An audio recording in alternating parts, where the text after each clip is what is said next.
So imagine for a second that you are looking through the most powerful telescope ever built. Okay, right. Like something way beyond what we have today. Exactly. And you are, trying to see the very edge of the universe. You're searching for the exact moment it all began. Right. You're waiting for that clear, sharp image of a cosmic explosion, the ultimate beginning of time and space. Yeah, but as you zoom in, pushing past all these galaxies and nebulas, the lens doesn't actually show you a burst of light. It just shows you, well, yourself looking right back. Which is just, I mean, it's the ultimate paradox of existence, It right? really is. You cannot observe the origin of the universe objectively, like from the outside, Right. because you are physically and fundamentally made of the very stuff you're trying to observe. Right. You are inside the event. You are the event looking at itself. Exactly. And that paradox, that exact puzzle, is sitting right at the center of the sources we're exploring in today's deep dive.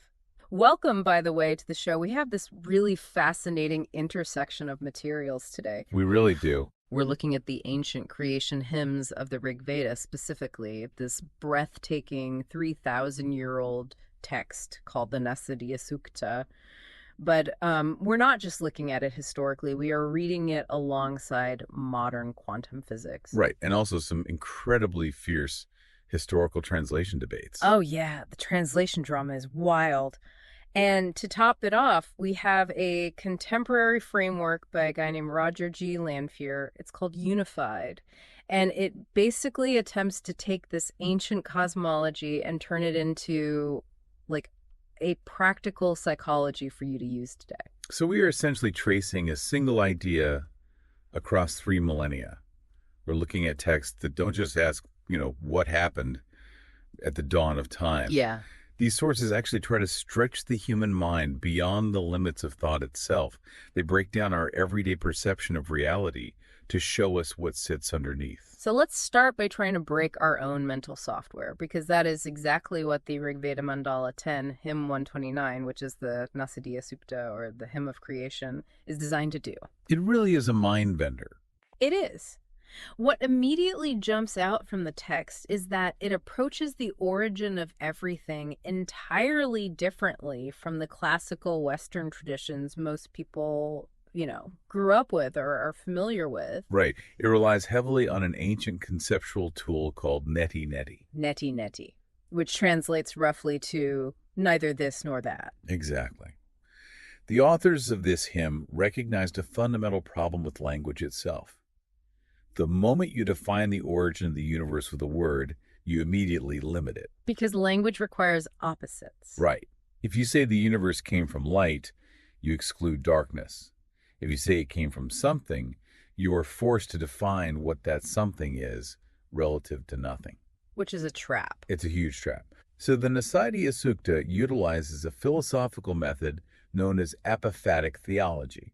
Right. Which is a fancy way of saying it describes the absolute by systematically stating what it is not.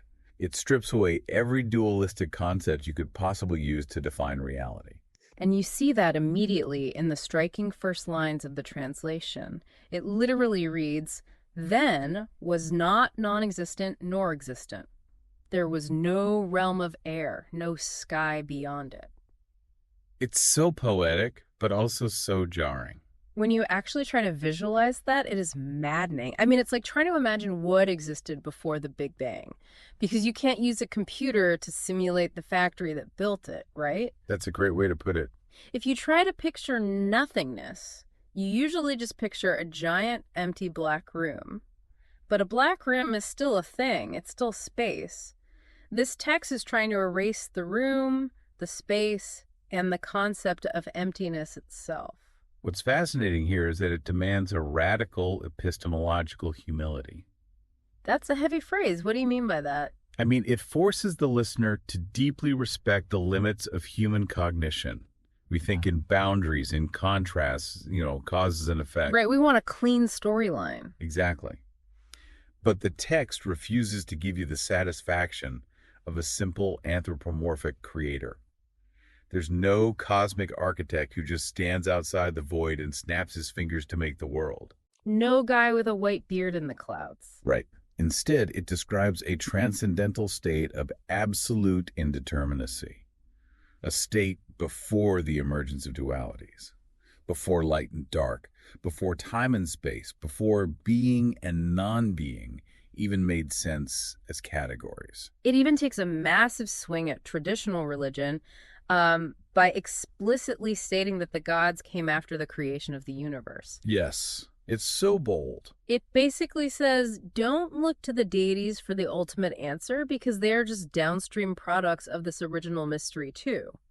It ends with the ultimate cliffhanger asking, who really knows? And that refusal to provide a neat bow-tied conclusion is entirely intentional. It shifts the focus from a top-down, imposed creation to a universe that just emerges organically. It's this profound skepticism mixed with deep reverence. Which is exactly why the astronomer Carl Sagan was famously obsessed with this specific hymn. Oh yeah, he loved it. He praised it for its unself-conscious humility before the great cosmic mysteries. He saw this ancient text that sounded suspiciously like modern theoretical astrophysics. The difficulty, however, is that this kind of non-dual, boundless thinking is incredibly fragile when you try to move it across cultures. Oh, absolutely. I mean, if that boundless origin defies human categorization today, we really have to consider what happened when 19th century European scholars tried to force these concepts into the rigid structures of the English language. And that brings us to the incredibly messy translation debates in our sources. We are looking specifically at an 1889 translation by a British scholar named Ralph T.H. Griffith. Right. And he translated the primordial origin, the Sanskrit term tad ekam, as that one thing. Yes, that one thing. And looking at the linguistic context, that translation feels like a colossal failure of imagination. It really falls flat. Calling the origin of the universe that one thing sounds like a piece of IKEA furniture, not a divine origin. It takes a dynamic, self-sustaining force and reduces it to a static, dead inventory item. The scholarly analysis in our stack highlights the fundamental clash of worldviews happening right there. Because Griffith was operating from a very structured, dualistic European mindset. Heavy on the boundaries. Very heavy on boundaries. He was heavily influenced by classical and Judeo-Christian traditions, where matter is inert and requires an external God to animate it. So matter is just dead dirt until God breathes on it. Exactly. But to the Vedic mind, this origin wasn't a lifeless unit or a substance devoid of will. It was a conscious presence. Other translators have captured the Sanskrit much more effectively by rendering it as a force that breathed windless by its own impulse. Breathed windless by its own impulse. That is so much better. It implies an internal latent vitality, It doesn't need an external force to kickstart it. That is precisely the point the ancient authors were making. But Griffith's cultural lens just wouldn't allow for that. You see the same distortion when the original Sanskrit describes a primordial state as an unfathomed depth of water. Right. Griffith chose to translate that using the Greek concept of chaos. Which completely changes the mechanism of creation. Completely. Chaos, in the classical Greek sense, implies disorder. It implies this messy, unruly void that requires a divine architect to come in, organize it, and impose rules from the outside. But water in ancient mythologies, particularly in the Vedic sense, implies a womb. Right. It implies the state of gestation, latent life waiting to unfold from within, driven by its own internal heat or energy, which the text calls tapas. So one model requires an external builder to fix a chaotic mess, and the other describes an organic seed growing into a universe. Exactly. And Griffith went even further in altering the metaphysics by introducing the idea of a severing line and energy up yonder. He literally injected a European dualistic worldview into the text. He painted a picture where helpless, separated human beings are down here on Earth, severed from mighty gods up above. He took a text that was explicitly designed to describe absolute non-dual oneness, a unified field where everything is an expression of the same source, and he fractured it into a hierarchy of separation. By inserting that severing line, he broke the fundamental architecture of the philosophy. He tried to force a paradigm of unity into a paradigm of division, creator versus created, heaven versus earth, spirit versus matter. Right. But when we strip away that 19th century European lens and actually look at the underlying mechanics of the Vedic vision, the framework maps almost perfectly onto contemporary cosmology. We move from poetry into something resembling theoretical physics. The parallels are robust. When the Nasadiya Sukta describes that unmanifest state, that dense, unified origin before space and time, it functions conceptually in the exact same way modern physics describes the Big Bang singularity or the quantum vacuum. Which isn't really empty. Not at all. The quantum vacuum is an empty space. It is a furiously active, dense field of potential energy from which virtual particles constantly pop into and out of existence. The sources recount this highly specific, fascinating historical collision of these two worlds. I love this story. In the 1890s, the inventor Nikola Tesla actually met with Swami Vivekananda. Yes, a historic meeting. And Vivekananda was one of the key figures in bringing Indian philosophy to the West. He explained the Vedic mechanics of the universe to Tesla.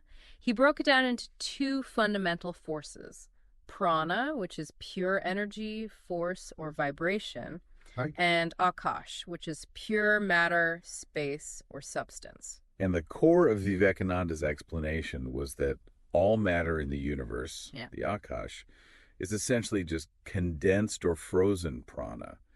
It's energy that is taken on form through vibration. And Tesla was entirely captivated by this. The sources show he actually went back to his lab and tried to put this relationship between prana and akash into mathematical equations. He wanted to prove it. Yeah, he was trying to prove mathematically that matter and energy were simply different states of the same underlying substance. He couldn't quite crack the math, but a decade later, Albert Einstein proved that exact interchangeability with EMC squared. It's incredible. And while it's tempting to dismiss the connection between ancient poetry and modern physics as simple confirmation bias, the underlying structures are undeniably similar. They really are. If we look at the broader Vedic philosophy systems like Sankhya, which grew out of these hymns, they propose a sequential emergence of reality. The dividing line between the absolute, which is the unmanifest void, and the relative, which is our physical universe, is understood as a primary vibration. So it's not a bunch of separate pieces being assembled. No, time, space, matter, and mind don't just happen sequentially in a void. They all explode into existence together as variations of that initial vibration. So underneath all the apparent separation, underneath atoms and stars and human beings, there is only one continuous thing happening. Whether a modern physicist calls it a unified quantum field or an ancient sage calls it pad ekam, it is a single, unbroken field of pure consciousness or potential. The universe is not a collection of separate objects interacting in an empty room. The universe is a single, dynamic ocean, and galaxies, planets, and people are just temporary waves rising on its surface. Which brings us to the most difficult leap we have to make in this analysis. The practical application. Right. We have this beautiful, elegant cosmic unity. We have quantum fields and ancient Sanskrit hymns validating each other. But, so what does this all mean? How does this abstract cosmology translate into your actual life? That is the million-dollar question. If the universe is a unified field of vibration, what does that make you? And more importantly, how does knowing this help you waking up on a Tuesday morning? That translation from the cosmic to the psychological is where the final source in our stack comes into play. Roger G. Lanfear's work, titled Unified, attempts to take this exact non-dual cosmology and apply it directly to human behavior and daily living. The core premise of the unified text is aggressive in its logic.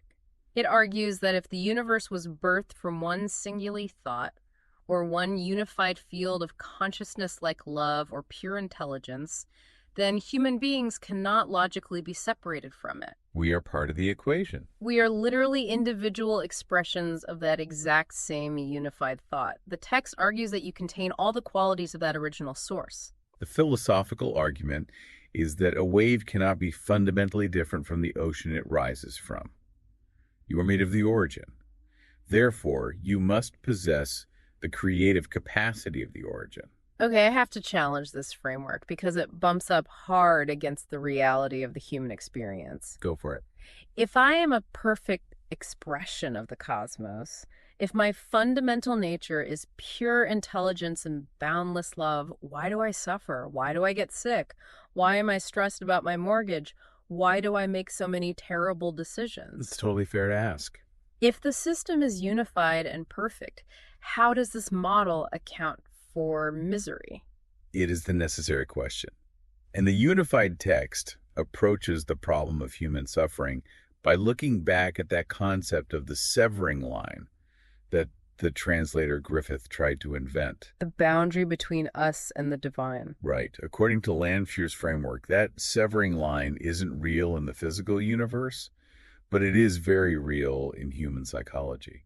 We actively create it. We hallucinate our own isolation. Exactly. The text redefines the concept of making a mistake. It breaks the word down to mistake, literally missing the take of true knowledge. Wow, okay. It argues that a mistake isn't just a typo or a random error. It is a fundamental mistaking of reality. Because you are an expression of a creative universe, you possess absolute free will and creative power.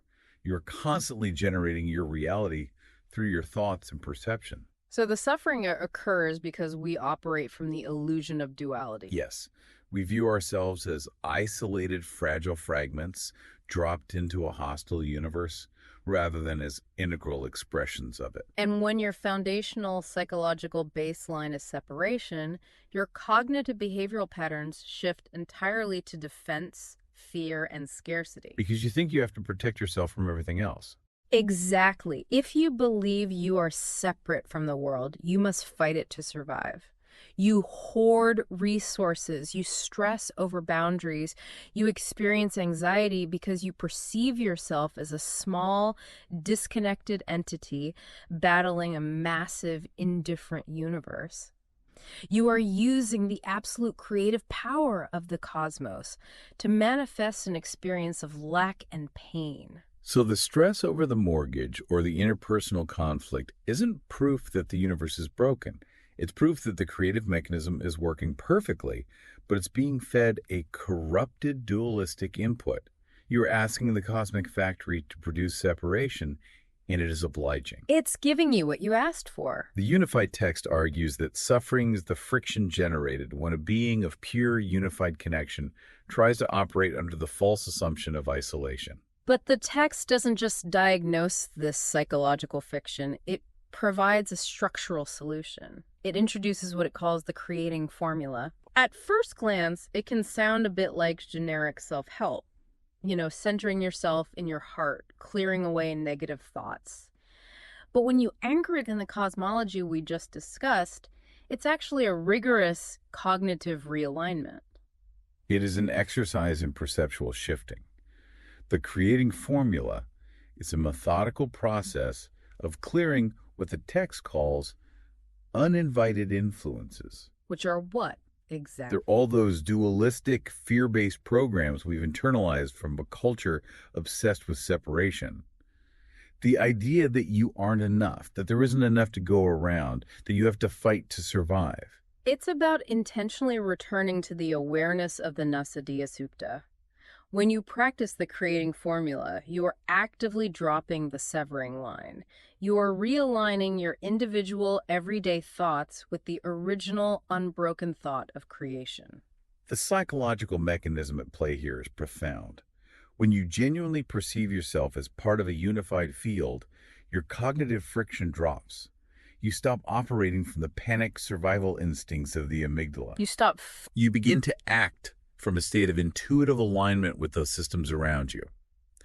The text asserts that this realization unlocks spontaneous right action, perfect health, and abundance simply because you stop fighting the natural flow of the universe and start co-creating with it. Because everything in creation, from the plants to the physical environment you walk through to the people you negotiate with, is made of this exact same fundamental love and energy. Yes. When you operate from unity, you are no longer trying to force your will onto a separate world. You are communicating with a larger version of yourself. It shifts your entire operating system from one of hostile extraction to one of harmonious co-creation. It is the lived, practical application of knowing that the void is not empty, but full, and that you are an active participant in its unfolding. It's an incredible journey to trace. I mean, we started by staring into the unfathomable depths of a 3,000-year-old Sanskrit hymn, exploring the absolute limits of human thought and a universe without boundaries. A universe of pure potential. Right. And then we saw how easily that vision can be warped by translators, forcing their own illusions of separation onto the text. We saw how Nikola Tesla and modern quantum physics eventually caught up to the mechanics of this ancient wisdom, realizing that matter and energy are just ripples in a unified field. It all connects. And finally, we explored how returning to this unified state isn't just an abstract philosophical exercise. It is the fundamental key to dropping the illusion of isolation and living as your true empowered self. The through line of all these sources is a powerful reminder to you, the listener, regarding your own nature. Your true identity isn't small, it isn't fragile, and it certainly isn't isolated from the world around you. You are as vast, as capable, and as boundless as the origin of the cosmos itself, because you are quite literally made of it. And we want to leave you with a final thought to mull over or explore on your own as you step back into your day.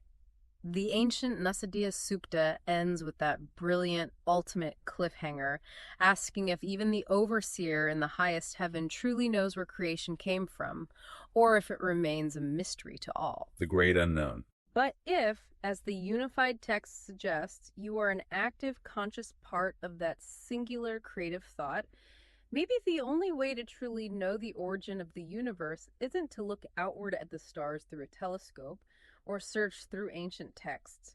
Maybe the ultimate way to understand creation is to look inward and consciously create your own life today.